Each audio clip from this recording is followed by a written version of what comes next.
Ada yang bilang lidah api ini disertai dengan suara jeritan dan rintihan kesakitan dari seorang wanita yang terdengar sangat menyayat hati.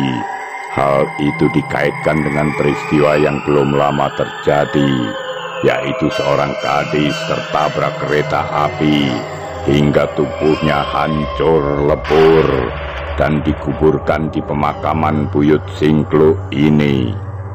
Jangan-jangan lidah api itu merupakan hantu Banaspati.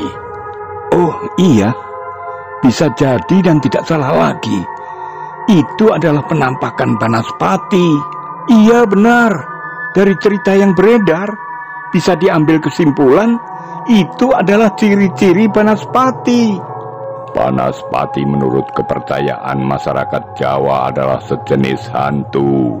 Katanya berambut api yang menyala-nyala.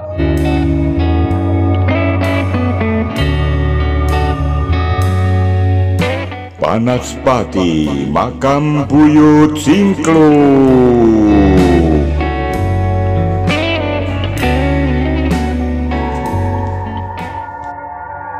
Di belakang rumah Wawan terdapat sebuah pemakaman atau kuburan tua yang cukup luas. Di seputar kuburan ini banyak pepohonan. Ada juga 3 pohon yang besar-besar, yaitu pohon beringin, pohon trembesi, dan pohon randu alas, serta pepohonan lebat lainnya. Malam ini pemakaman yang disebut dengan nama Pemakaman Buyut Singkluk. Kegelapan langit yang tanpa bintang dan bulan, gelap pekat, sedang menyelimutinya, sehingga menciptakan nuansa gelap pekat alami makam yang sudah seram semakin menyeramkan, dan menjadikan suasana terasa benar-benar angker. Rumah Wawan ini digunakan sebagai tempat indekos siswa SMA. Mereka ada 4 orang, sedang belajar bersama-sama. Edi, seorang dari mereka, pergi ke belakang untuk buang air kecil. Kemudian setelah selesai, secara iseng dia menoleh ke arah kuburan. Alangkah terkejutnya Edi. Tiba-tiba, agak di tengah-tengah makam itu, dia melihat seonggok nyala api yang melambai-lambai dari sebuah gundukan kuburan. Sekali lagi dicermatinya penampakan itu untuk meyakinkan pandangannya. Dan memang benar, ada semacam lidah api keluar dari salah satu kuburan, yang apinya nampak bergerak-gerak.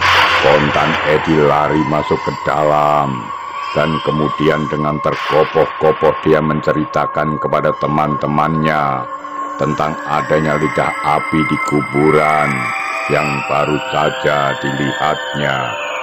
Sambil gemetaran, Edi berkata, Ada sesuatu di kuburan, seperti nyala api. Oke, atur dulu nafasmu. Tarik nafas panjang dan kemudian buang. Nah, jika sudah tenang, sekarang cerita yang baik. Jangan bercanda ya, Ed. Enggak, aku enggak bercanda. Ini serius. Iya, ada apa? Dari sebuah kuburan keluar apinya. Sungguh menakutkan. Bener, Ed. Iya. Kenapa aku harus bohong? Kalau nggak percaya, lihat sana. Yo, kita harus periksa. Kendati itu mungkin berbahaya, kita harus berani. Ayo, bawa senter. Dan dengan membawa senter, mereka berempat pergi ke belakang rumah. Mereka sampai di kuburan dan melihat apa yang diceritakan Edi. Ternyata benar, terlihat nyala api yang melambai-lambai di salah satu gundukan kuburan. Wah, benar itu ada lidah api yang melambai-lambai. Apa yang harus kita lakukan? Ya, kalau memang berani, kita harus ke sana. Tapi kalau tidak berani, yuk kita cepat masuk ke room. Belum lagi Edi selesai bicara, teman-temannya sudah pada kabur. Dan di tengah makam benar saja, pada sebuah gundukan terlihat nyala api yang bersinar dan melambai-lambai ke atas. Mereka tak berani mendekati sumber api itu.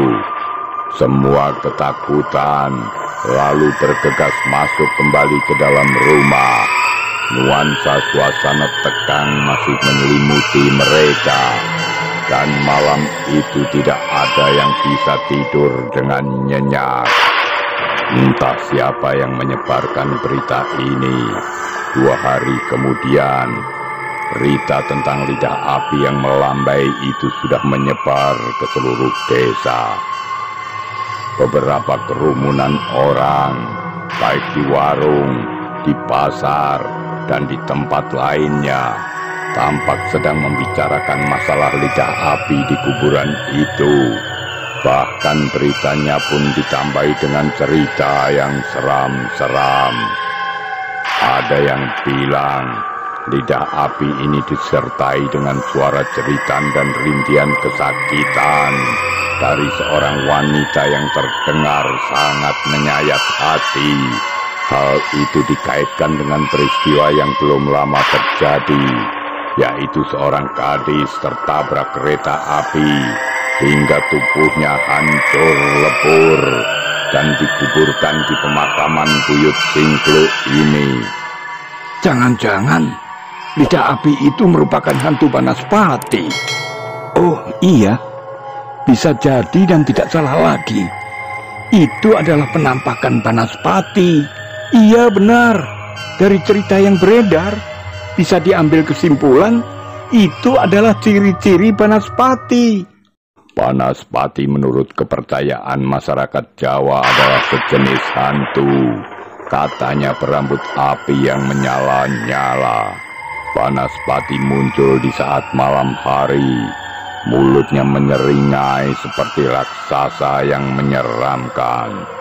Banaspati, mitosnya adalah hantu roh jahat yang berwujud seperti bola api. Sosok hantu ini biasanya terbang rendah di atas tanah, layaknya bola api atau pusaran api yang konon menyala-nyala. Konon, beberapa orang penganut kebatinan mempercayai bahwa Banaspati merupakan salah satu ilmu santet tingkat tinggi yang sering ditemukan di daerah Pulau Jawa dan Kalimantan. Ketika penduduk sedang dalam keadaan kacau, ketakutan dan was-was tak menentu, salah seorang penduduk desa yang dituakan di desa tersebut, dia adalah seorang pensiunan guru SMA, bersama kepala desa berinisiatif mengumpulkan warga desa. Lalu dia menjelaskan proses kejadian lidah api di pemakaman itu memang bisa terjadi. Katanya, menurut sebuah literatur yang dipelajarinya secara ilmiahnya, yaitu tulang manusia yang sudah lama bisa dan akan mengeluarkan fosfor dan menyembulkan lidah-lidah api. Hal itu sangat berbahaya jika mengenai tubuh kita yang luka, bisa-bisa menembus sampai ke organ tubuh bagian dalam. Dan dengan penjelasan itu, sedikit demi sedikit ketakutan masyarakat mulai mereda. Namun misteri di balik nyala api di pemakaman tetap menyisakan pertanyaan yang belum terjawab kebenarannya. Dan kisah-kisah misteri horor narasi artis akan tetap mengunjungi Anda. Sampai jumpa.